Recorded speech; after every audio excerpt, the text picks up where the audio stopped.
어젯밤 한미 정상이 통화를 나눴습니다. 문재인 대통령은 트럼프 대통령이 제안한 주요 7개국 G7 정상회의에 참석하겠다는 뜻을 밝혔습니다. G7 체제에 들어간다면 어떤 의미가 있는지, 그리고 중국과의 관계는 어떻게 되는 건지 취재 기자와 이야기 나눠보겠습니다. 신윤철 기자 나와 있습니다.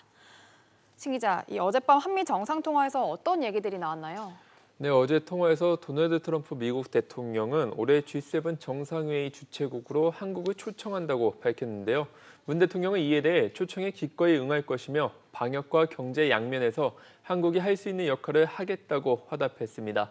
또 트럼프 대통령은 G7이 낡은 체제로서 현재의 국제 정세를 반영하지 못한다며 한국과 호주, 인도, 러시아가 포함된 G11이나 브라질까지 합류한 G12 체제로 확대하는 방안을 모색 중이라며 의견을 구하자 문 대통령도 이 같은 관점에 동의하며 G7을 확대하는 트럼프 대통령의 조치가 적절하다고 밝혔습니다.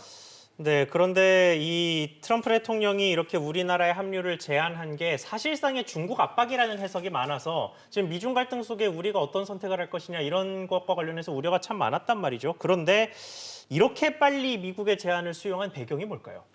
네, 정부는 G7 확대 정상회의에 참여하는 이러는 효과가 국제적 위상 강화 효과에 더욱 크다고 본 걸로 보입니다. 문 대통령 한미 정상통화에서 확대 정상회의가 성공적으로 개최된다면 세계가 정상적인 상황과 경제로 돌아간다는 신호탄이 될 것이라고 말했는데요. 최근 국제적인 코로나19 사태 속에서 개방, 투명, 민주라는 3원칙을 바탕으로 K-방역이라는 성과를 거둔 우리나라가 포스트 코로나를 논의하는 G7 확대 정상회의에서 또다시 두각을 나타낸다면 이제 명실상부한 선진국 대열에 오르게 되는 겁니다. 또 후반기 국정 목표로 선도 국가를 내건 문 대통령 입장에서도 이러한 G7 초청은 놓칠 수 없는 기회입니다. 네, 그럼 중국과의 관계는 어떻게 되는 건가요?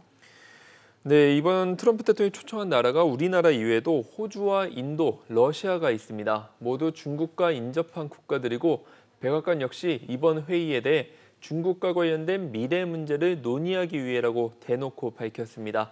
사실상 중국을 겨냥한 국제질서 재편에 우리 정부가 수락 의사를 밝힌 셈이어서 중국과의 관계에서 불확실성이 커진 건 분명해 보입니다. 당장 시진핑 주석의 연내 방한도 예정되어 있는데 우리 정부의 결정에 대한 중국의 반발로 사태가 급냉할 수 있다는 우려도 나옵니다. 네, 중국 측 반응을 좀 기다려 봐야겠군요. 신 기자 잘 들었습니다.